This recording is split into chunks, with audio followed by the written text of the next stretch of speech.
Hey guys, so I'm gonna do a quick book review on a series that I read a long time ago. I probably read it like 15 years ago, actually. And it's called the Shadow series. And for anyone who has heard of Ender's Game, this is the sequel to Ender's Game, but right after and on Earth. Because there is another sequel to Ender's Game, which takes place 1 or 3,000 years in the future on the furthest expanse of um, mankind's expansion into the galaxy, which doesn't exist. But anyway, so what's really interesting about this series is that it follows Bean, who's the second in command to Ender.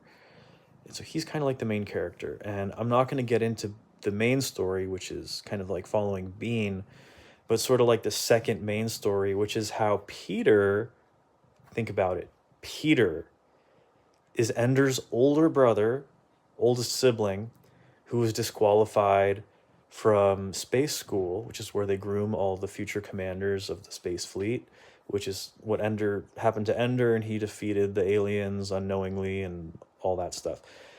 Basically, his brother was disqualified because he was too aggressive. Right. Name is Peter. And then he had a sister, an older sister, Ender did, named Valentine. And Valentine was like too soft. She was too weak, right? And so basically they chose Ender. They allowed his parents to have a third child, which is outlawed at this time in the United States. And I see Meow Reese is behind me.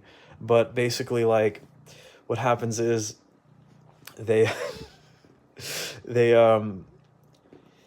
have a third kid. Ender goes to space school, right? But then the thing is that after Ender destroys the buggers, the aliens, Ender exiles himself.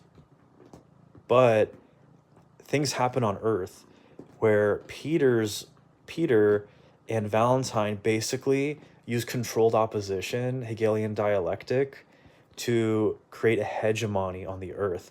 And Peter becomes the world government leader. He literally becomes like the Antichrist.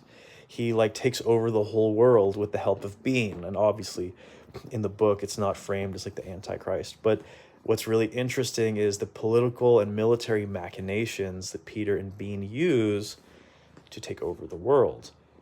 And I think that if you read this series, it's a very interesting, but it's a little tough to read, I think. But I read it when I was like 13 or 14 or 15. But basically, like, I highly recommend reading this because it could give you insight as to how like the Antichrist world system will work. God bless.